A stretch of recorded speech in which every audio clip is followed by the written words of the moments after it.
इसके अगला स्टेप में हम लोग जानेंगे, क्या जानेंगे कि कोनों के आधार पर, कोनों के आधार पर त्रिभुज के 3 प्रकार। कोनों के आधार पर त्रिभुज के कितने प्रकार? 3 प्रकार। 1 नंबर में होगा न्यून कोण त्रिभुज, न्यून कोण त्रिभुज जिसका तीनों कोण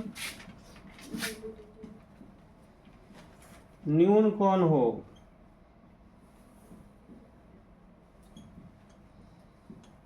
जिस त्रिभुज का तीनों कोण न्यून कोण हो उसको क्या बोलेंगे? क्लियर हो गया? लंबा का ही लिखेंगे, शॉर्ट में लिखेंगे, खाली उसमें जोड़ देना है, उसे न्यून कोण त्रिभुज कहते हैं। इतना तो जोड़ने से जाओगे ना। उसके बाद 2 नंबर में क्या होगा? समकोण त्रिभुज, जिस त्रिभुज का या जिसका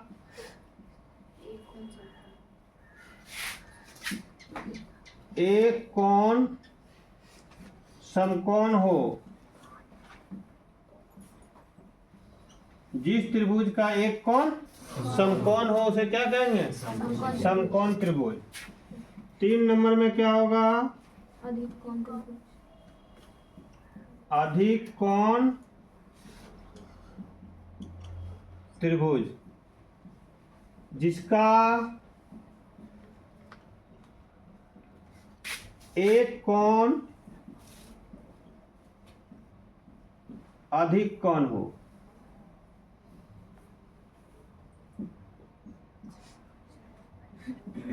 जिस त्रिभुज का एक कोण अधिक कोण हो उसे हम अधिक कोण त्रिभुज कहेंगे। जिस त्रिभुज का तीनों कोण न्यून कोण हो उसे हम न्यून कोण त्रिभुज कहेंगे। और जिस त्रिभुज का एक कोण समकोण हो उसे हम समकोण त्रिभुज कहेंगे। अभी जो हम लोग त्रिकोणमिति का जो प्रयोग पढ़ रहे हैं ना, यह समकोण त्रिभुज पर ही डिपेंड है। मतलब जितना हिसाब बनाएंगे समकोण त्रिभुज पर ही बनाएंगे। समझ में आई बात? और समकोण त्रिभुज में जब बनाओगे ना तो उस टाइम में आपको 3 गो चीज देखने को मिलेगा हर बार। हर बार क्या 3 गो चीज देखने को मिलेगा? ये आपका समकोण त्रिभुज हुआ, जो बिजली का खंबा है इसकी छाया है, बिजली का खंबा से छाया तक एक किला लगा दिया गया है कि नहीं? तो इस प्रकार से देखिए यहाँ का कोण 90 डिग्री बन रहा है ना। जब भी 90 डिग्री लगाएंगे तो इस प्रकार लगाना होगा। त्रिभुज जब भी बनाएंगे समकोण आपको दर्शाना ही दर्शाना है। ठीक है? इस त्रिभुज का नाम हो जाएगा, मान लिया जाए ABC, कुछ भी हो सकता है, PQRMNQ RTIFGH, कुछ भी हो सकता है। गोड्डा, पटना, दिल्ली, ऐसा भी हो सकता है।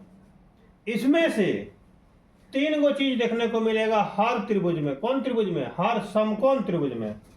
सबसे बड़ी भुजा ये है, ये कर्ण होती है।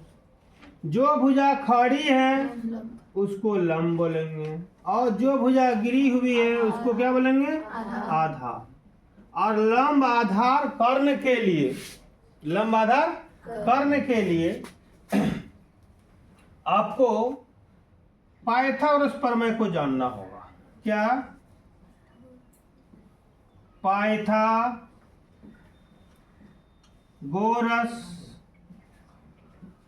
प्रमेय। ये पाइथागोरस प्रमेय क्या है? किसी समकोण त्रिभुज में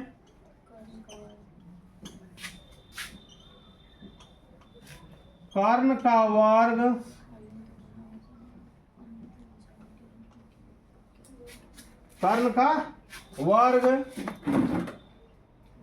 अन्य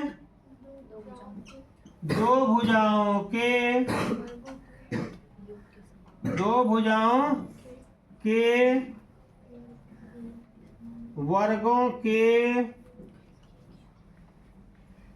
योग के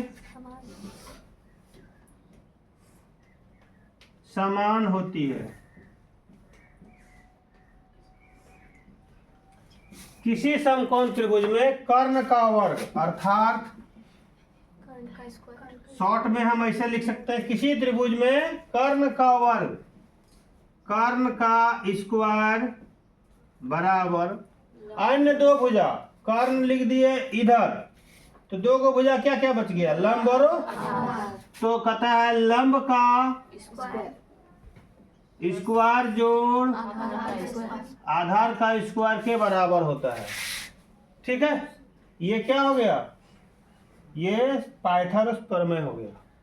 पाइथागोरस प्रमेय क्या बताता है कि किसी समकोण त्रिभुज में कर्ण का वर्ग अन्य दो भुजाओं के वर्गों के योग के समान होता है। इसको रट लीजिएगा, याद हो जाएगा, है कि नहीं? ऐसे भी याद हो जाएगा, लेकिन याद करने के दौरान आपको सोचना भी है कि क्या कह रहा है, खाली रटना नहीं है। ठीक है, तो यहां तक फिर उतरिए।